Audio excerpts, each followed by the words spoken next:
तो हमने last class के अंदर जो है आपका कैपिटल स्ट्रक्चर किया था। आप कैपिटल स्ट्रक्चर का टॉपिक खोल लीजिए जिसमें आपने न्यूमेरिकल किया था।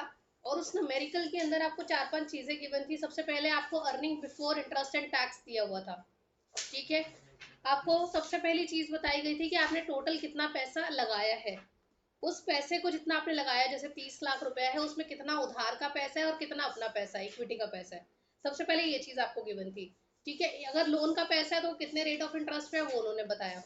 दूसरी चीज उन्होंने बताई कि गवर्नमेंट का टैक्स कितना है। गवर्नमेंट का टैक्स हमने 30% फ्लैट मान लिया था कि 30% है। फिर हमें जो है उन्होंने ये बताया कि हमारे रिटर्न्स कितने आए हैं, EBIT, earning before interest and tax था, वो हमने लिखा। फिर हमने जो है अगर लोन ले रखा था उस हिसाब से हमने इंटरेस्ट हटाया। फिर हमारे पास जो पैसा बचा उसके ऊपर से हमने टैक्स भरा। टैक्स भरने के बाद जो हमारे पास पैसा बचा उसके पहले हमने नंबर ऑफ शेयर्स निकाले कि एक कंपनी की अगर 30 लाख की जमा पूंजी है, 30 लाख इक्विटी के थ्रू आया, 20 लाख इक्विटी के थ्रू आया और 10 रुपए का एक शेयर है, तो कितने नंबर ऑफ शेयर्स होंगे। Earning after tax for number of shares को हमने डिवाइड करके निकाला कि अर्निंग पर शेयर ईपीएस क्या निकलेगा, ठीक है। तो उस बेसिस पे हम लोग डिसाइड कर रहे थे कि हमें जो है बिजनेस के अंदर लोन ज्यादा रखना चाहिए, लोन का कंपोनेंट, या इक्विटी का कंपोनेंट ज्यादा रखना चाहिए। हम ये डिसाइड कर रहे थे फेवरेबल फाइनेंशियल लेवरेज चल रहा है या अनफेवरेबल। ये वर्ड्स याद आ रहे हैं सबको, ठीक है। तो अब हमारा नेक्स्ट टॉपिक है factors affecting the choice of capital structure. आप अपने बिजनेस में जो पैसा लगा रहे हो वो इक्विटी का ज्यादा होना चाहिए या फिर वो डेट का ज्यादा होना चाहिए, उसके पीछे और क्या क्या फैक्टर्स काम करते हैं, हम वो सारे फैक्टर्स पढ़ेंगे। सबसे पहला फैक्टर होता है risk consideration. use of debt increase the financial risk of the business. Financial risk refers to a position when a company is unable to meet its fixed financial charges, that is payment of interest and preference dividend and repayment obligation. Apart from the financial risk, every business has some operating risks such as business risk. Business risks depend upon fixed operating costs, etc. जितना ज्यादा fix operating cost होगा उतना ज्यादा आपका risk बढ़ेगा। The total risk upon the business risk depends upon the business risk and the financial risk. If a firm business risk is lower, its capacity to use debt is higher and vice versa, ठीक है। अब इसका मतलब क्या है, सबसे पहले risk consideration सुन लो। मैं बिजनेस में पैसा ला रही हूँ पर मेरे बिजनेस के अपने कुछ खर्चे हैं, ठीक है, कुछ फिक्स खर्चे हैं। मेरा जो है रेंटल कंपोनेंट है, फिक्स है, जाएगा ही जाएगा। मेरे यहाँ से अगर सैलरीज कट रही हैं लोगों की तो वो सैलरीज कटेंगी कटेंगी। इलेक्ट्रिसिटी थोड़ा बहुत कम ज्यादा हो सकता है बट मेरा मोर ओवर एक जैसा सा जाता है ऑलमोस्ट, ठीक है। तो कुछ खर्चे बिजनेस के साथ बंधे हुए हैं, ठीक है। उसी के साथ अगर मैं लोन ले लूं, ठीक है, तो लोन का भी मेरा खर्चा फिक्स हो जाएगा या वो वेरिएबल होता है। अगर मैं लोन ले लेती हूँ तो लोन के ऊपर जो मैं इंटरेस्ट भरूंगी वो मेरा फिक्स खर्चे का पार्ट होगा या मेरा कम ज्यादा कर सकती हूँ मैं, फिक्स रहेगा। तो वो मेरे खर्चों का एक और बर्डन बन के मेरे सिर पे बैठ जाएगा, ठीक है। तो अगर मेरी स्थिति जो है, मेरे फाइनेंशियल जो ऑपरेटिंग कॉस्ट है वो अगर मेरी बहुत ज्यादा है, मेरा बिजनेस में खर्चा वैसे ही ऑलरेडी बहुत ज्यादा है, और अगर मैं लोन ले लेती हूँ तो मेरा रिस्क बढ़ता है या कम होता है, बढ़ जाएगा। तो अगर आपका ऑलरेडी ऑपरेटिंग कॉस्ट ज्यादा है, आपका फिक्स कॉस्ट ऑलरेडी बहुत ज्यादा है, उस केस में आपको लोन नहीं लेना चाहिए, उस केस में आपको डेट नहीं लेना चाहिए। और वहीं पे अगर आपका बिजनेस रिस्क कम है, आपका ऑपरेटिंग कॉस्ट कम है, तो वहां पे आप लोन ज्यादा ले सकते हो। तो lower the risk, higher the amount of loan can be taken. ये बात समझ में आई? गुरुवंश समझ में आई?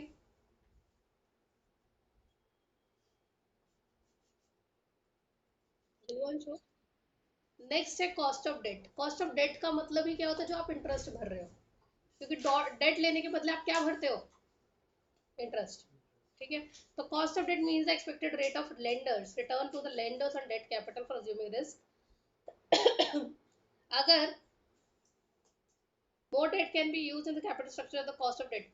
अगर आपको जो लोन है वो सस्ते रेट में मिल रहा है तो आप ज्यादा लोन लोगे या कम लोन लोगे, बस सिंपल ये बात है।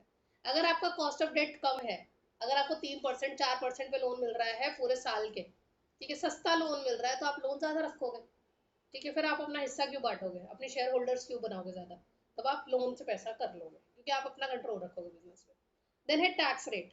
अब मुझे एक चीज बताना, मैंने टैक्स को लेके एक बात बताई थी कि अगर आपका टैक्स ज्यादा है तो आपको लोन लेना चाहिए या आपको इक्विटी लेनी चाहिए, इक्विटी। जो हमने वो एनालिसिस कल हमने न्यूमेरिकल बनाया था, उसके अंदर हम पहले क्या देते हैं और बाद में क्या देते हैं? इंटरेस्ट देते हैं, और जो बचा हुआ अमाउंट होता है उसके ऊपर टैक्स भरते हैं। ठीक है, तो अगर मैंने इंटरेस्ट पहले मोटा भर दिया, तो जो मेरा टैक्स लगने वाला जो अमाउंट होगा जिसके ऊपर मैं टैक्स लगाऊंगी वो थोड़ा होगा या ज्यादा होगा? तो मैं ज्यादा टैक्स भरूंगी या थोड़ा टैक्स भरूंगी? तो मेरे को लोन लेना फायदा दिया या नुकसान दिया? ठीक है, हमेशा याद रखना, लोन पे जो आप इंटरेस्ट भरते हो वो टैक्स डिडक्टेबल होता है, उतने से ही आपका टैक्स कम हो जाता है, उसी की प्रोपोर्शन में।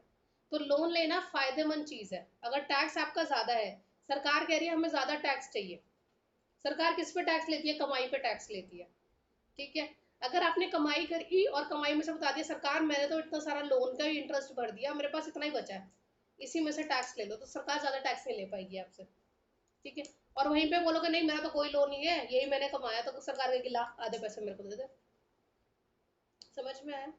तो जो आप लोन में इंटरेस्ट का अमाउंट भरते हो वो टैक्स डिडक्टेबल होता है, उसको काटने के बाद जो बचता है उसके ऊपर टैक्स भरते हो आप। तो सरकार अगर टैक्स ज्यादा ले रही है, आप लोन का अमाउंट बढ़ा दो। ठीक है, उससे ये पता चलेगा कि आपने इंटरेस्ट भर दिया, अब आपको टैक्स कम देना पड़ेगा। ठीक है, वहीं पे अगर सरकार टैक्स कम ले रही है, सरकार कह रही है हम ज्यादा टैक्स ले रहे हैं, सिर्फ 10% का टैक्स ले रहे हैं, 5% टैक्स ले रहे हैं, ऐसे केस के अंदर आप जो है लोन ना लेके इक्विटी लो। 3 बार, 3 बार पुत्र, 3 बार। मैं हरियाणा की हूँ, मैं भी आई हूँ, चलो करो 3 बार। वो मजाक से के मम्मी से पूछ लो। अच्छा चलो 2 बार। ऊपर का बटन भी खोल रखा है, अरे वाह, के फॉर कीरत। 3 बार। अच्छा चलो बटन बंद करो, बटन तो बंद करो। नथिंग। इतना समझ में आया टैक्स रेट का? पानी पियोगे? वॉशरूम जाना है? ऊपर जाके पानी पियो, नीचे बॉटल रख के ले लो। रिटर्न ऑन इन्वेस्टमेंट अगला पॉइंट है हमारा, रिटर्न ऑन इन्वेस्टमेंट, उसको बता देना हम कहाँ है, फ्लेमिंगो नहीं निकालनी।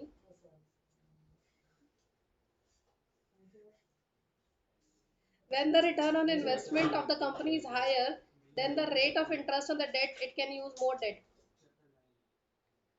अगर आपका रिटर्न ऑन इन्वेस्टमेंट, हाँ जी,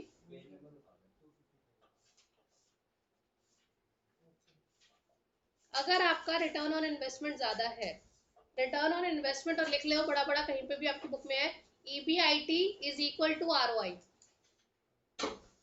EBIT is equal to ROI। तो EBIT होता है कि जो आपने पैसा कमाया है, पैसा लगा के ऊपर से जो प्रॉफिट कमाया है, earning before interest and tax. ठीक है, और ROI क्या होता है? रिटर्न ऑन इन्वेस्टमेंट, जो आपने इन्वेस्टमेंट करी है उसके ऊपर कितना रिटर्न आ रहा है। ठीक है, दोनों एक चीज होती है, इज इक्वल्स टू प्रॉफिट लिख लेना, इज इक्वल्स टू प्रॉफिट। ठीक है, हाँ, अलग अलग भाषाएं यूज कर सकते हैं, लैंग्वेज पे प्ले कर सकते हैं।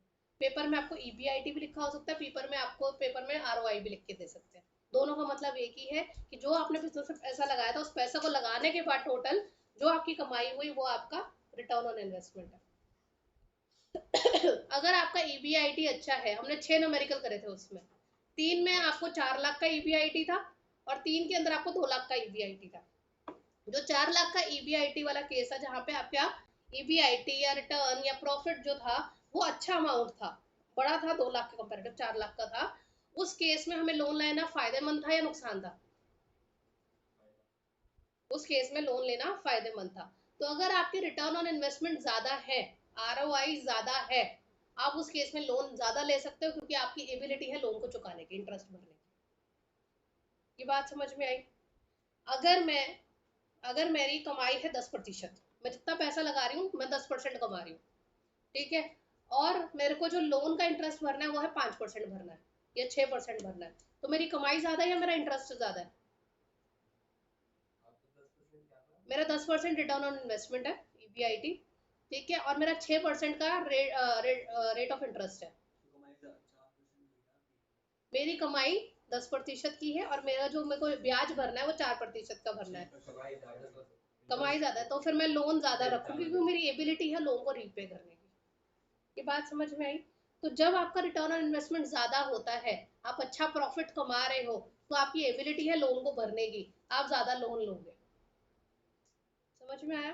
क्योंकि जो हमने फर्स्ट 3 न्यूमेरिकल्स करे थे उसमें हम जितना लोन लेते चले जा रहे थे, हमारे जो है अर्निंग पर शेयर बढ़ती जा रही थी। समझ में आया? तो ये केस है। इसके अंदर 2-3 चीजें आती हैं इस टॉपिक के अंदर ही, रिटर्न ऑन इन्वेस्टमेंट। अंकित तुम हो?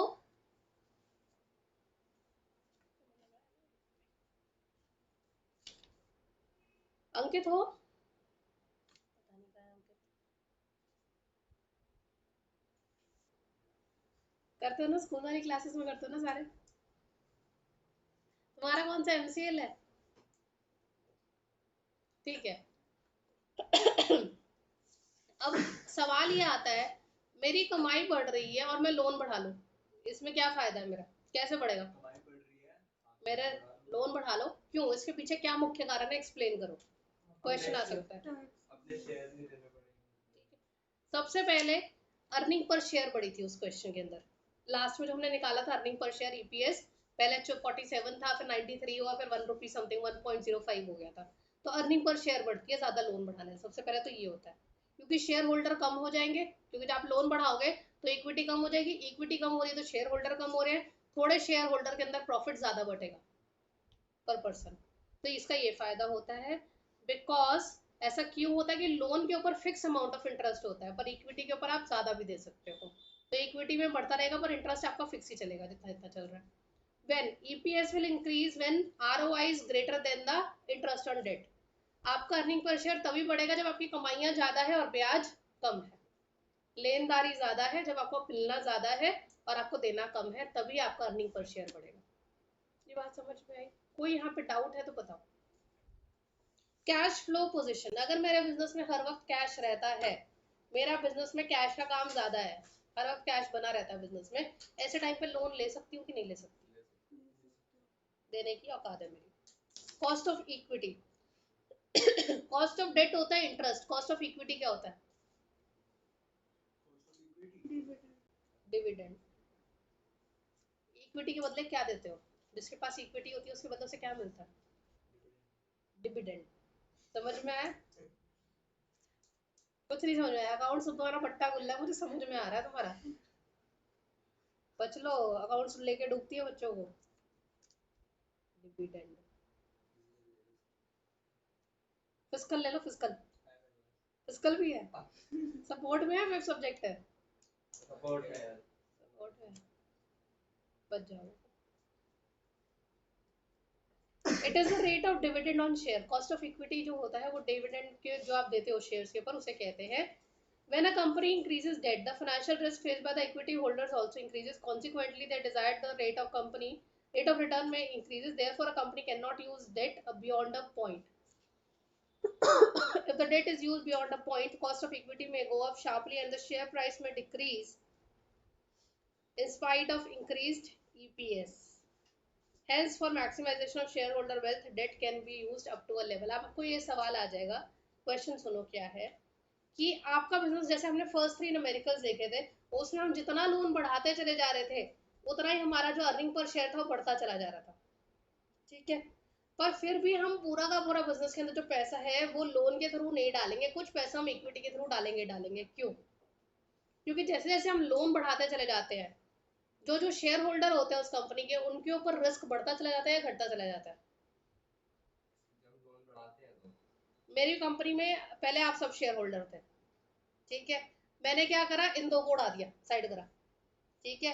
अब तुम 3 रह गए हो, इनका जो पैसा मैं लेती थी इनसे इक्विटी शेयर होल्डर से, अब मैंने इनकी जगह लोन का पैसा ले लिया। अब कंपनी के जो मालिक रह गए वो कितने रह गए? ठीक है। कंपनी का फायदा नुकसान तुम्हारे जिम्मे, कंपनी डूबेगी तो तुम्हारी जेब से पैसे जाएंगे। अब मैंने उसको भी हटा दिया, कितनी जिम्मेदारी आ गई? दो। टेंशन बढ़ेगी इनकी कि नहीं बढ़ेगी? कल को कंपनी डूबेगी, लोन का कुछ पंगा होगा, सारा हमारे मत्थे डाल दिया ऐसा। तो समझ में आया? अब मैं उसको भी हटाने की बात करूं तो सबसे पहले ईशान क्या बोलेगा?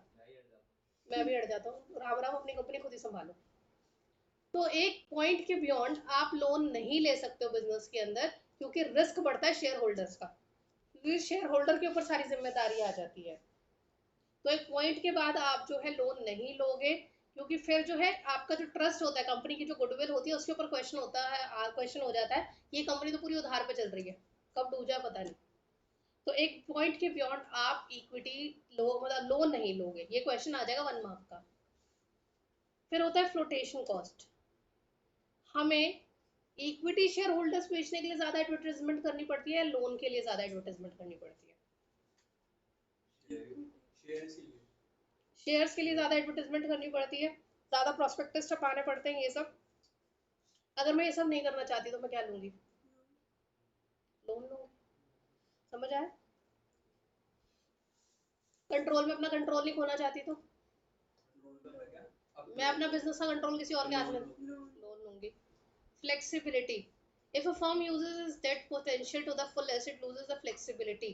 अगर मेरे में एबिलिटी है कि अगर मैं 30 लाख बिजनेस में लगा रही हूँ, 20 लाख तक का मैं लोन ले रही हूँ, ठीक है, मैं 20 लाख तक का उसमें लोन अफोर्ड कर सकती हूँ उस 30 लाख में, बट मैंने 10 लाख का ही लोन ले रखा है अभी, 20 लाख मेरा इक्विटी का चल रहा है, मैं 20 का 20 अभी क्यों नहीं पोटेंशियल यूज कर रही हूँ, कल को कुछ भी इमरजेंसी आ जाए जहां मुझे लोन की जरूरत पड़ जाए, अगर मैंने सारा का सारा लोन अभी ले लिया तो बाद में जब मुझे जरूरत पड़ेगी या मुझे लोन मिलेगा? तो अपनी इमरजेंसी सिचुएशन के लिए, बात के लिए बचा के आप अभी से ही लोन को रखते हो कि हम अभी लोन नहीं ले रहे, वक्त आने पे लेंगे। जैसे कि अगर मैं इस वक्त, अगर मुझे गाड़ी भी लेनी है और घर भी लेना है, लेट्स सपोज, बहुत सिंपल सा केस है, अगर मैं गाड़ी जो है अभी और ना लेके BMW ले लेती 40-50 लाख रुपए की, तो मेरी जितनी क्रेडिट का जो मेरा पैसा था, जितना मेरा लोन अप्रूवल आता मेरा मैक्सिमम, वो सारा मैं गाड़ी में लगा देती। और अगर मुझे घर लेना होता BMW लेने के बाद, तो क्या मेरा घर का लोन होता? नहीं। फ्लेक्सिबिलिटी मैंने खत्म कर दी है गाड़ी के अंदर। ठीक है, तो आप जो है, अगर आपकी एबिलिटी इतने की है तो आप लोन इतना लो ताकि कल को कभी भी इमरजेंसी आती है, कुछ होते, तो आप उस कैपेसिटी को यूज कर सको। समझ आया? नेक्स्ट टॉपिक इंपॉर्टेंट है, 10th point, interest coverage ratio. ये करना है, ये 1 मार्कर का क्वेश्चन था, अभी मेरे ख्याल से सैम्पल पेपर में भी आया है।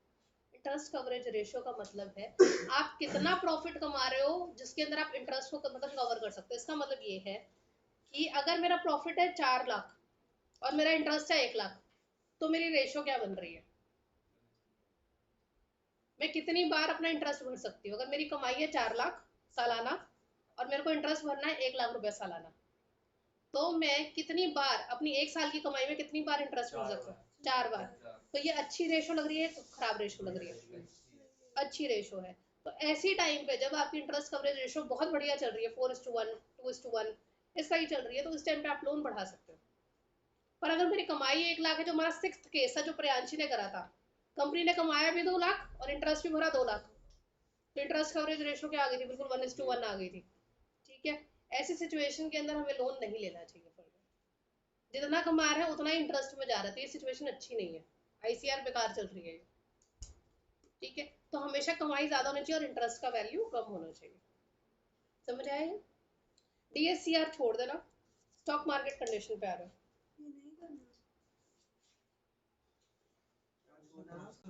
11th पॉइंट,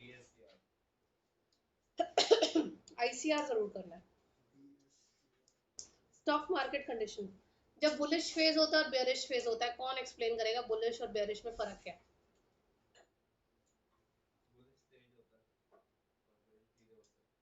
ठीक है, जब बुलिश फेज है लोग इक्विटी में ज्यादा डालेंगे या फिर लोन में ज्यादा डालेंगे? गलत बोल रहे हो, एक बोलता पीछे सारे बोल लेते हो। तुमने बोला। जय माता दी। जब बुलिश फेज चल रहा है, बढ़िया मार्केट चल रही है, सब शेयर्स में इन्वेस्ट करने को तैयार होते हैं, सब कहते हैं आज हम आपके बिजनेस में इन्वेस्ट कर देंगे, बढ़िया मार्केट चल रही है, तेजी आई हुई है। ठीक है, वहीं पे जब मंदी आती है, जैसे अभी चली रही है कोरोना में, डिमोनेटाइजेशन के टाइम में, कोई नया बिजनेस खोल के राजी था उस वक्त? सबकी हालत टाइट थी। उस टाइम पे बिजनेस करना तो लोन लेके ही काम होगा, वरना नहीं हो रहा। जब तेजी का टाइम होता है ना, जैसे कि अभी थोड़ी मार्केट उठेगी तो लोग प्रॉपर्टी में इन्वेस्ट करेंगे जाके। ठीक है, जब मार्केट उठती है तब। और जब मंदी का टाइम होता है लोग मार्केट उसमें घरों में इन्वेस्ट नहीं करते जनरली, तब लोगों को डर लगता है।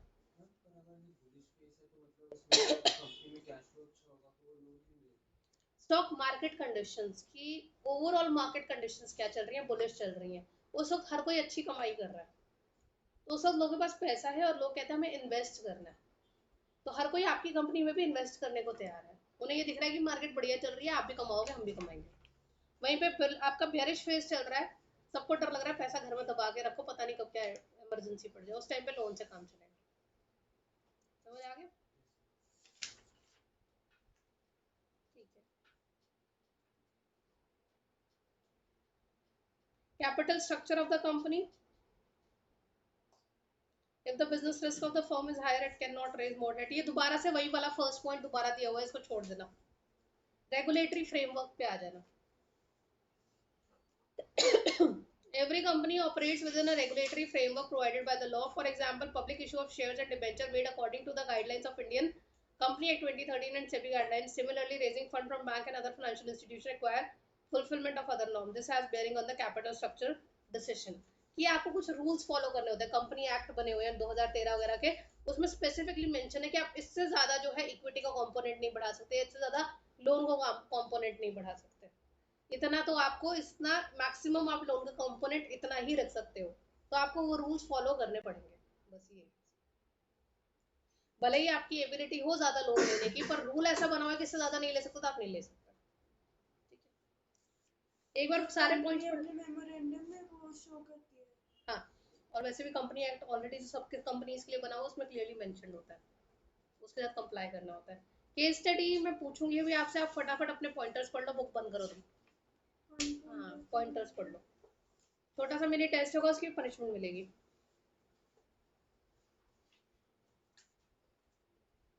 फिक्स्ड एंड वर्किंग कैपिटल आ रहा है, ये मैंने लास्ट क्लास में पहले ही करवा दिया था या नहीं करवाया था? हाँ, कि अगर आपकी एबिलिटी है इतना लोन लेने की, पहले आप इतना लोगे लोन, क्योंकि अगर आपने ऑलरेडी इतना लोन लिया, जो मैंने गाड़ी और घर का एग्जांपल कोट किया था, फिक्स्ड एंड वर्किंग कैपिटल मैंने अभी आपको करवाया नहीं है ना? करवाऊंगी, अभी तो टाइम। अंकित तुमसे पूछूंगी क्वेश्चन अगला। फिक्स कैपिटल क्या होता है गुरुवंश? एक होता है फिक्स और एक होता है वर्किंग कैपिटल।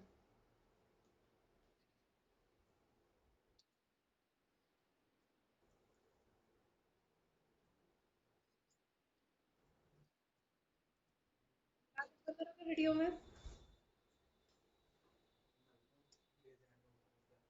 फिक्स कैपिटल एक हाथ ऊपर,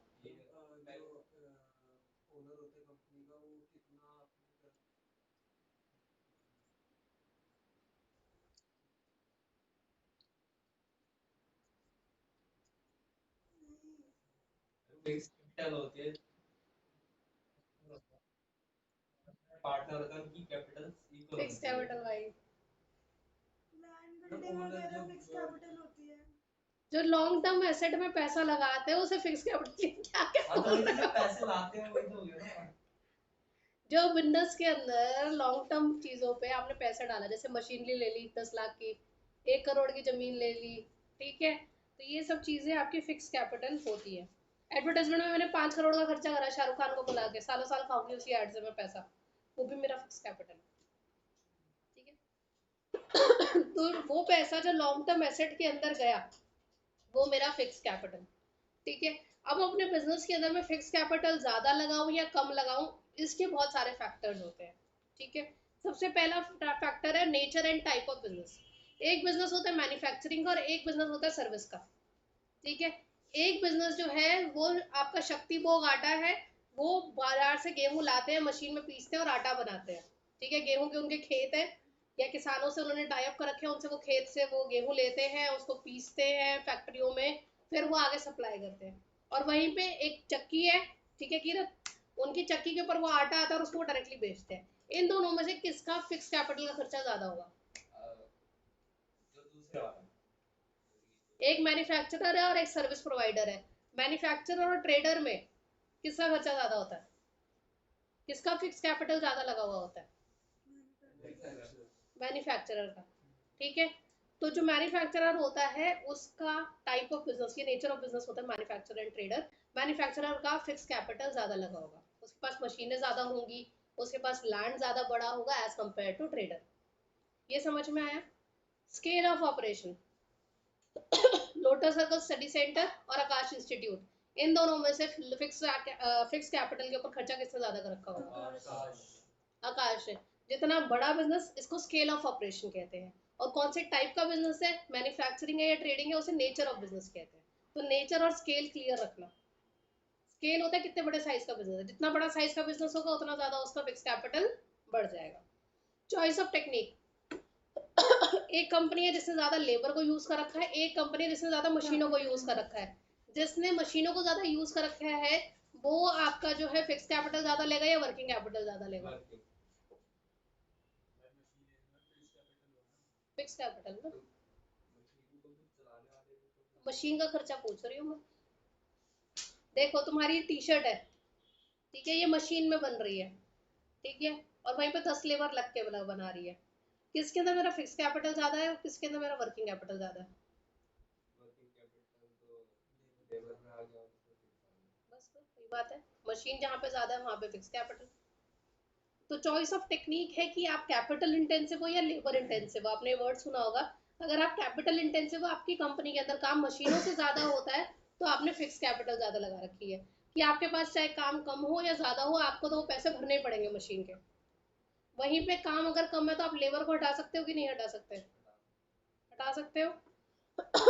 जैसे काफी लोगों की नौकरियां गई, जॉब्स वगैरह गई काफी लोगों की, तो जॉब्स का हटना क्या हुआ, वो वर्किंग कैपिटल उन्होंने कम कर दी। मशीनें जो लगी थी मशीनें हटाई उन्होंने, एसी वेसी जो लगे हुए थे, जमीनें जो खरीदी थी वो तो नहीं हटाई ना, तो उनका फिक्स कैपिटल रहा। तो अगर आपका टेक्नोलॉजिकली आप चॉइस ऑफ टेक्निक फिक्स पे रख रहे हो या मतलब उस पर मशीनों पे रख रहे हो या लेबर पे रख रहे हो, उस पर भी डिपेंड करता है। ज्यादा मशीन है ज्यादा फिक्स कैपिटल। टेक्नोलॉजी अपग्रेडेशन, मेरे को सारी यहाँ की टेक्नोलॉजी चेंज करनी है, मुझे एसी चेंज करना है, मुझे लैपटॉप चेंज करना है, मुझे एलईडी चेंज करने हैं, तो मेरा फिक्स कैपिटल खर्चा कम होगा या ज्यादा होगा? समझ में आया? अगर मैं अपनी टेक्नोलॉजी अपग्रेड कर रही हूँ तो मेरा फिक्स कैपिटल का खर्चा ज्यादा हो गया। समझ आया ईशान ये बात? किरत, ग्रोथ प्रोस्पेक्ट, एक ब्रांच हरिनगर में चल रही है मैडम जी की, एक ब्रांच खोलनी है विकासपुरी में जाके, मेरा फिक्स खर्चा बढ़ेगा या घटेगा? बढ़ जाएगा। अगर आपने ग्रो करना है तो आपका फिक्स खर्चा बढ़ जाएगा। डाइवर्सिफाई करना है, अभी मैं ट्यूशन पढ़ा रही हूँ, मेरे को एक स्कूल भी खोलना है, खर्चा मेरा फिक्स कैपिटल बढ़ जाएगा। डाइवर्सिफाई, डाइवर्सिफाई और ग्रोथ में फर्क समझ में आ गया? इसी चीज की एक और ब्रांच खोल लेना, ग्रोथ है, इस चीज फील्ड से हटके दूसरी फील्ड में चले जाना, डाइवर्सिफाई है। गोदरेज अलमारी भी बनाता है, गोदरेज फ्रिज भी बनाता है, गोदरेज प्रॉपर्टीज में भी है, डाइवर्सिफिकेशन। फाइनेंसिंग ऑल्टरनेटिव, ये बहुत इंपॉर्टेंट है, इसको समझना। एक चीज है, जैसे मैंने एसी लगा रखे हैं, एसी खरीदने के दो तरीके होते हैं, एसी लगाने के दो तरीके चल रहे हैं आजकल मार्केट में। एक है कि या तो आप एसी खरीदो और लगा लो, ठीक है। दूसरा, उधार पे एसी मिल जाता है कि जितने महीने यूज करना है करो, 3 महीने 4 महीने, उसके बाद लौटा दो। किस में मेरा फिक्स कैपिटल का खर्चा ज्यादा होगा और किस में कम होगा? खरीद के लगाने में मेरा फिक्स कैपिटल ज्यादा होगा, उधार में मेरा कम होगा, सही बोलो, ठीक है। तो अगर आपको लीज पे चीज मिल जाती है, लीज का मतलब क्या है, 4 महीने 6 महीने जितने समय के लिए यूज करना है उतने का पैसा दो, सारा देने की जरूरत नहीं है। तो मोर ऑन रेंट जो है, अगर आपको चीज मिल रही है तो आपको कम, आपका फिक्स कैपिटल लगेगा। वहीं पे आप खरीद के यूज कर रहे हो उसे तो आपका ज्यादा लगेगा। समझ में आया? Level of collaboration, level of collaboration ये है कि जैसे कि लोटस सर्कल ने, और तुम्हारी चक्की का क्या शॉप है, नाम क्या है? हाँ, सिंध आटा चक्की, चलो ठीक है, सिंध आटा चक्की ने कोलैबोरेशन कर लिया कि यहाँ पे जो है, अगर आप आओगे पढ़ने के लिए तो यहाँ से आप आटे की बोरियां लेके जा सकते हो साथ के साथ ही, ये हमारा कोलैबोरेशन है। तो उसकी स्टोर हाउस की जो रिक्वायरमेंट है, वेयर हाउस की, वो कम हो जाएगी या बढ़ जाएगी? कम हो जाएगी। और वहीं पे मैंने उसके साथ कोलैबोरेशन कर रखा है कि वहाँ पे जो भी बच्चा आएगा उसको ये अपना मेरा पैम्फलेट देगा या ट्यूशन सर्विसेज का कुछ भी प्रोवाइड करेगा, हेल्प। मेरा एक बंदा वहाँ पे बैठ जाएगा बूथ लगा के, और वो ट्यूशन के बारे में प्रमोट कर लेगा। तो मेरा जो है प्रमोशन का जो खर्चा है वो कम हो जाएगा या ज्यादा हो जाएगा? प्रमोशन के लिए अगर मुझे अलग से ऑफिस खोलना पड़ेगा या मेरा ऑफिस का खर्चा कम हो गया या ज्यादा हो गया? कम हो गया। समझ में आया? तो अगर आप कोलैबोरेशन कर लेते हो तो आपका खर्चा कम हो जाता है। जैसे कि एटीएम में हो रखा है, पहले कैनरा के एटीएम से कैनरा के ही पैसे निकलते थे, कैनरा बैंक के, और आईडीबीआई के एटीएम से आईडीबीआई के पैसे निकलते थे। पर अब जो है आप किसी भी एटीएम से किसी भी बैंक का पैसा निकाल सकते हो। तो उससे क्या, वो मशीन लगाने का जो खर्चा था अलग अलग कंपनीज का, वो कम हो गया या बढ़ गया? कम हो गया। तो अगर आपकी कोलैबोरेशन स्ट्रांग है, तो आपका फिक्स कैपिटल का खर्चा कम हो जाता है। इसके अंदर आपको याद रखना है level of collaboration, financing alternative, nature of operation, scale of operation, ये सबसे ज्यादा इंपॉर्टेंट है, ये बार बार पूछते हैं। 5 मिनट और है, खींच लो एक टॉपिक और चैप्टर खत्म हो जाएगा। नहीं, हाँ कौन से 4 बोले थे आपने? नेचर, पहले दो आखिरी दो। फिर हमारा आता है वर्किंग कैपिटल। वर्किंग कैपिटल क्या होता है अंकित? ये क्या है? नहीं वही है, उतना ही है। गुरुवंश,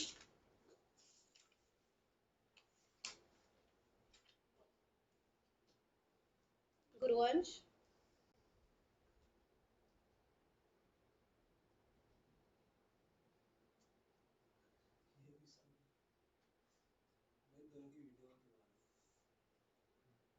सेंटर बुलाओ। बताओ ये वर्किंग, तुम बताओ वर्किंग कैपिटल क्या है?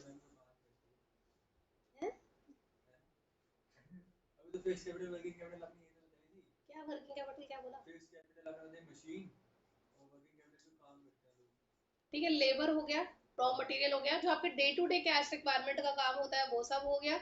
आपका बिजली का बिल जो कम ज्यादा हो सकता है, और जो थोड़ा बहुत, और जो आपका डे टू डे का काम होता है, रॉ मटेरियल आ गया, बिजनेस में रोज का कैश, ठीक है, वो सब आपका वर्किंग कैपिटल होता है। इसके भी बहुत सारे फैक्टर्स हैं। एक सबसे पहले नेचर ऑफ बिजनेस, जो हमने पहले भी पढ़ा था फिक्स के चक्कर में, इसमें भी अगर मेरा मैन्युफैक्चरर हूँ और मैं ट्रेडर हूँ, किसकी वर्किंग कैपिटल ज्यादा होगी?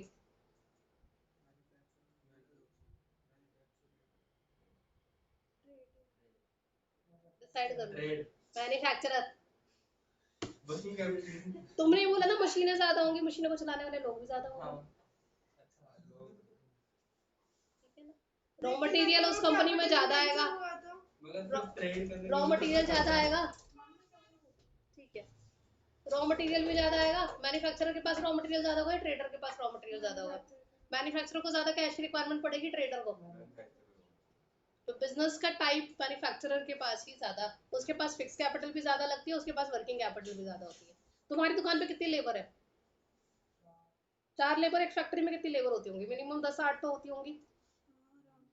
इसकी वर्किंग कैपिटल ज्यादा हो गई। दूसरा स्केल ऑफ ऑपरेशन। आकाश का वर्किंग कैपिटल ज्यादा है या लोटस सर्कल का? समझ में आ गया? जितना बड़ा बिजनेस उसका वर्किंग भी ज्यादा, उसका फिक्स भी ज्यादा।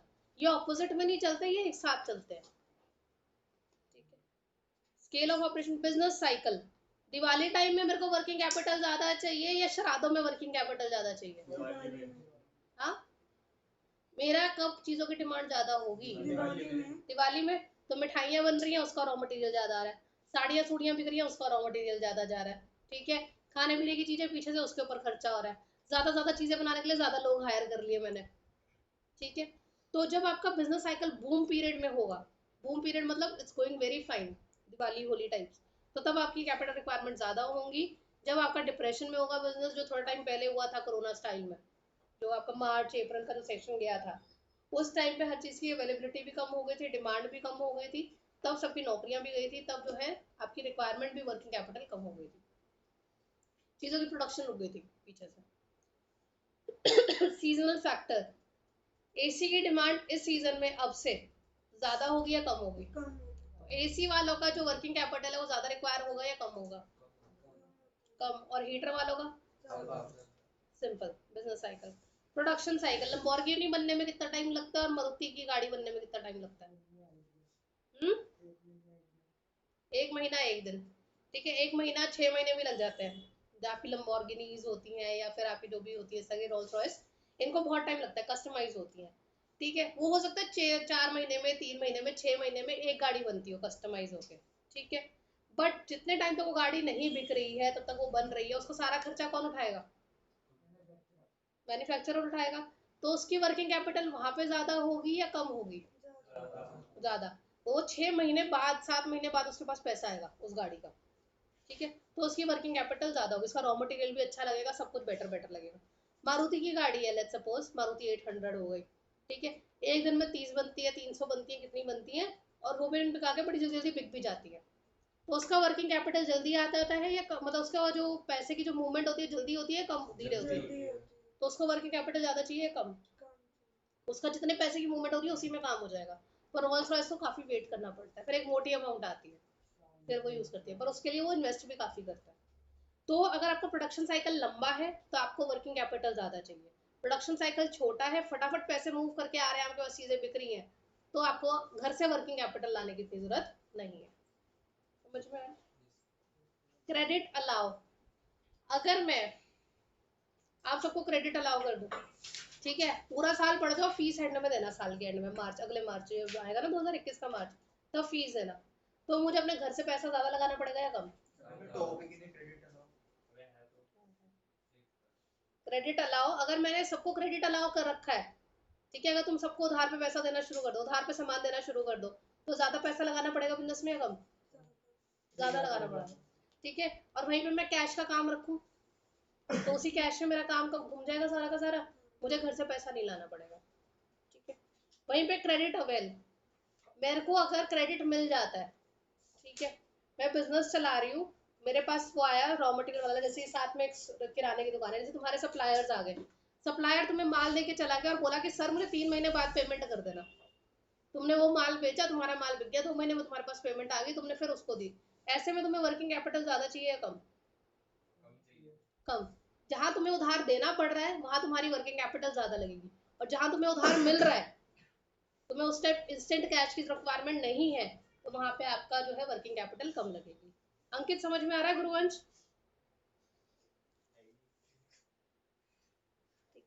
कंपटीशन, अगर जैसे कि इसके चक्की के साथ एक और चक्की खुल जाए, कि ज्यादा वैरायटी ऑफ सामान रखोगे फिर या कम, लोगों को अट्रैक्ट करने के लिए ज्यादा रखोगे, ठीक है। अगर कंपटीशन बढ़ जाता है तो आपकी वर्किंग कैपिटल रिक्वायरमेंट बढ़ जाती है, क्योंकि आपको उससे बेटर सर्विस देनी होती है अपने कॉम्पिटिटर से, तो आपकी वर्किंग कैपिटल रिक्वायरमेंट बढ़ जाएगी।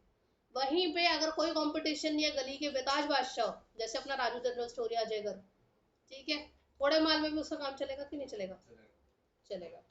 तो अगर आपका कंपटीशन कम है तो कम वर्किंग कैपिटल, कंपटीशन ज्यादा है, ज्यादा वर्किंग कैपिटल, आप ज्यादा चीजें स्टॉक अप करके रखोगे। ग्रोथ प्रोस्पेक्ट, अगर मुझे एक और ब्रांच खोलनी है, वर्किंग कैपिटल बढ़ जाएगी या कम हो जाएगी? बढ़ जाएगी, वहाँ पे भी लोग हायर करूंगी, वहाँ पे भी इलेक्ट्रिसिटी बिल आएगा, ठीक है। इन्फ्लेशन, महंगाई हो रखी है, कोरोना है जी, पीछे से माल नहीं आ रहा, सब महंगा हो गया, ऐसे में मुझे वर्किंग कैपिटल ज्यादा रखनी पड़ेगी या कम?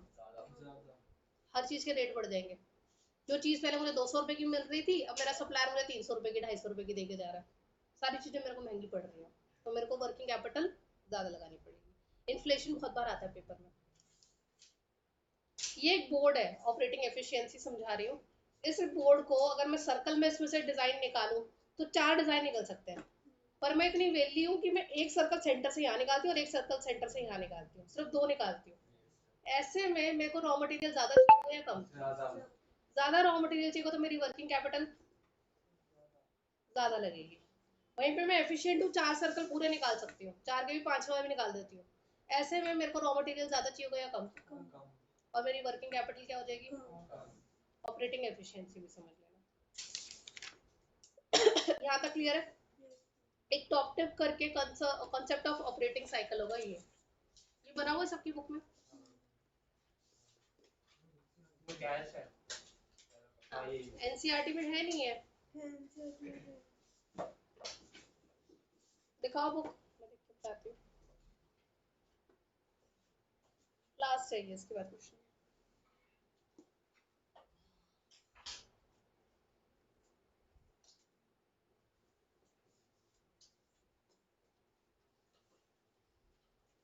मैंने अवेलेबिलिटी ऑफ रॉ मटेरियल नहीं करवाया, ये भी करवाना है मुझे।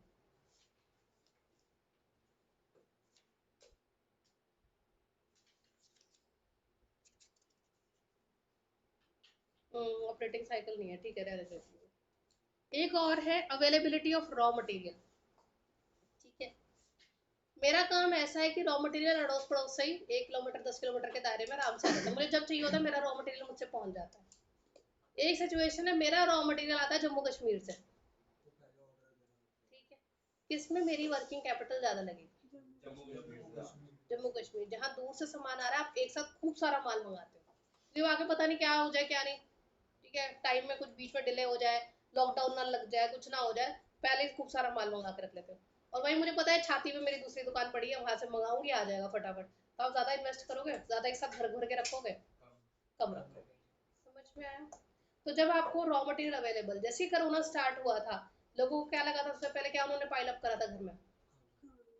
खाना खूब सारा, क्योंकि उनको किस चीज का डर लग गया था कि आगे मिलेगा नहीं। अवेलेबिलिटी के ऊपर डाउट आ गया था कि आगे मिलेगा नहीं मिलेगा, पता नहीं कितने दिन बंद रहना है घर में। उन्होंने 6-6 महीने की दालें, 20-20 किलो दालें, पता नहीं क्या क्या भर लिया था घर के अंदर, पागलों की तरह भरा था। ठीक है, जब आपको अवेलेबिलिटी पे डाउट होता है कि आगे मुझे मिलेगा या नहीं मिलेगा, आप एक साथ बहुत सारा पैसा इन्वेस्ट कर देते हो रॉ मटेरियल्स में। ठीक है, तो आपकी वर्किंग कैपिटल ज्यादा घुस जाती है। और वहीं पे आपको श्योर है, जैसे अब का टाइम है, पता है मिल ही जाएगा, तो अब क्या आप 20-20 किलो दालें लेके भरोगे घर में? नहीं। अब आपकी वर्किंग कैपिटल कम लगेगी। एक टॉप टिप करके बहुत छोटी सी चीज है इसमें एक साइकिल बताई हुई है कि सबसे पहले आप रॉ मटेरियल लाते हो बाजार से, ठीक है, एक मैन्युफैक्चरर के तरीके से। तुम्हारे में कॉन्सेप्ट ऑफ ऑपरेटिंग साइकिल होगा, नहीं भी है तो कोई बात नहीं, मैं समझा रही हूँ कि मैं मैन्युफैक्चरर हूँ, रॉ मटेरियल लेकर आई, रॉ मटेरियल को मैंने प्रोसेस में लगा दिया चीज बनने के, उसे वर्क इन प्रोग्रेस कहते हैं। जब मेरी कुछ चीज तैयार हो गई, जैसे मैंने कॉटन खरीदी, कॉटन की टी शर्ट तैयार हो गई, ठीक है, उसे फिनिश गुड कहते हैं। फिनिश गुड बन के जो मैंने टी शर्ट बेची, अब दो तरीके हैं, या तो मेरी सेल हो जाएगी, मतलब कैश की सेल हो जाएगी, या मेरी उधार की सेल होगी। कैश की सेल होगी तो कैश मुझे तभी मिल गया, मेरा काम हो गया, अब मैं नया रॉ मटेरियल ले आऊंगी उस पैसे से। वहीं पे अगर उधार पे सेल हुई तो मैं वेट करूंगी कि वो पैसा आए और मेरा जो है फिर मैं रॉ मटेरियल लाऊं। इन दोनों में ऑपरेटिंग साइकिल जो है, मेरी प्रोडक्शन साइकिल किसमें बढ़ गई? ऑपरेटिंग साइकिल, ऑपरेटिंग साइकिल किसमें लंबी हो गई? डेट में। जहाँ मैंने उधार में दिया मेरी साइकिल लंबी हो गई, जहाँ मैंने कैश में बेचा वहां मेरी साइकिल छोटी हो गई। बस ये बात थी। तो जो अगर मेरी ऑपरेटिंग साइकिल छोटी है तो मुझे ज्यादा वर्किंग कैपिटल चाहिए, या मेरी ऑपरेटिंग साइकिल लंबी है तो मुझे ज्यादा वर्किंग कैपिटल?